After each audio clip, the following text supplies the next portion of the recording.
Did the Indiana Fever just hit rock bottom from the very first minute? This game felt over, and by the final buzzer, the scoreboard read 75-63. But this isn't just about one bad night on the court. This is about leadership, accountability, and why fans are flooding social media demanding answers. A game like this will make you question everything. Boy, that was some professionalism at the beginning of this game with all these shot clock problems. I mean, what are we doing here? The question isn't only why they lost, but how a clock delay and a coach who refuses blame turn this game into a symbol of everything wrong with the Fever right now. Let's talk about it. About this Indiana Fever team, hell, about the WNBA. By the way, the Valkyries just kicked the crap out of the Fever this year. Before we move on, I'd like to ask you a small favor. If you appreciate this content, please take a second to like this video and subscribe to the channel. Over 98% of you watch the videos without subscribing.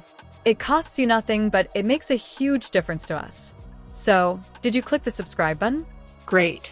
Thank you so much. Now back to the video. What league is this? We don't know.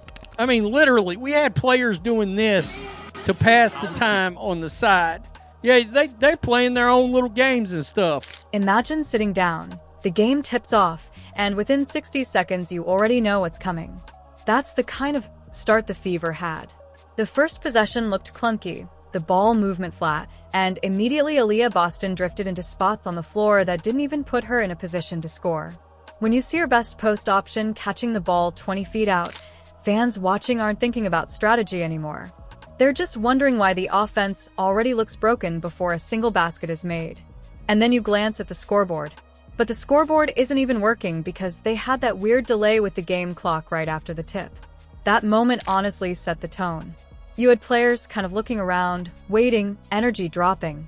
And you had fans at home making jokes that, man, this scoreboard must be running on hamster spinning wheels. You couldn't make it up. It felt like a comedy skit instead of a professional game.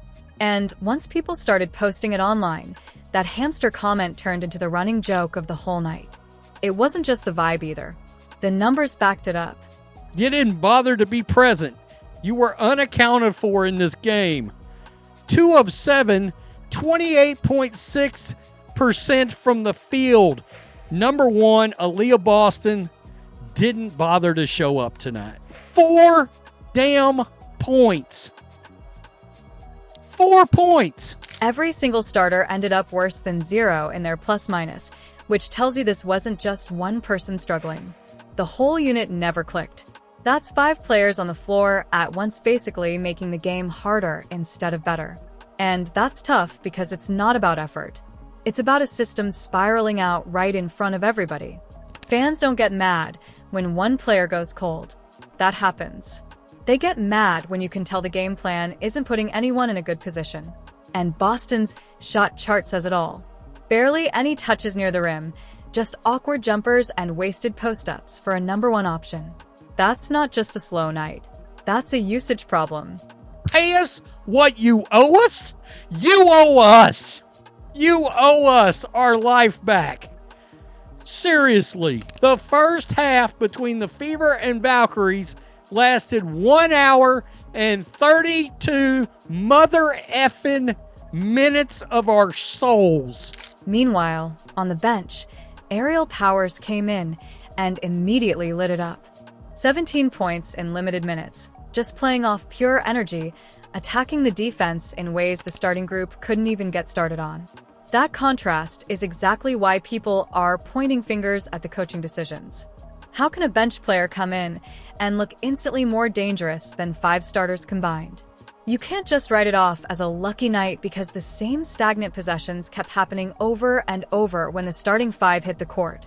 While Powers thrived by simply doing what seemed obvious, attacking the gaps and staying aggressive, fans weren't just frustrated with missed shots. They were frustrated with what those missed shots represented. The whole thing felt predictable.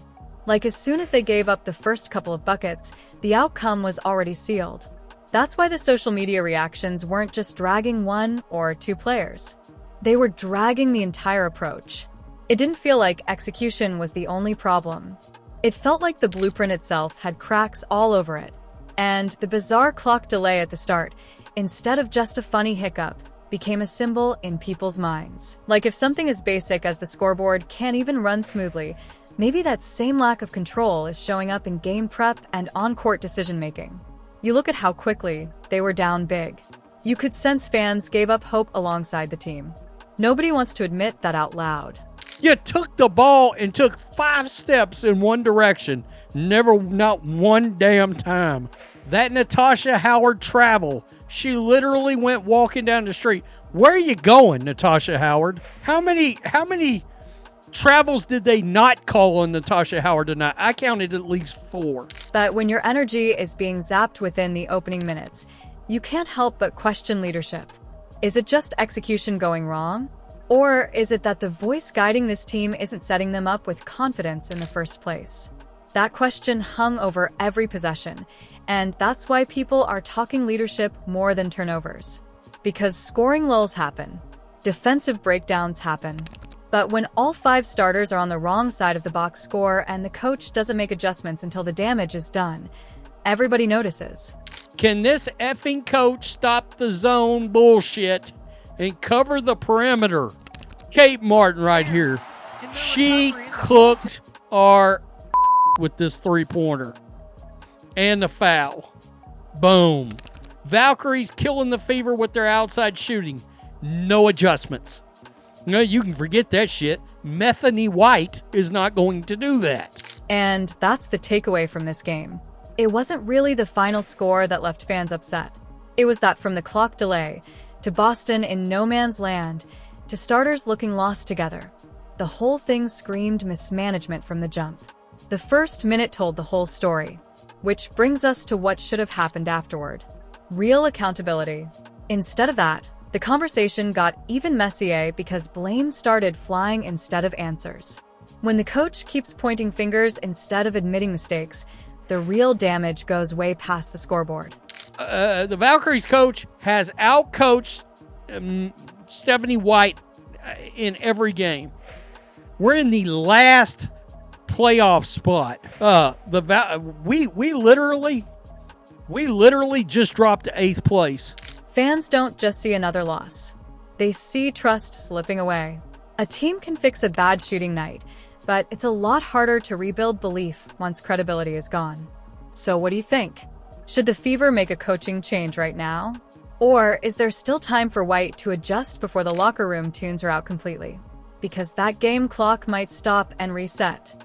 But the one ticking on this team's leadership future doesn't.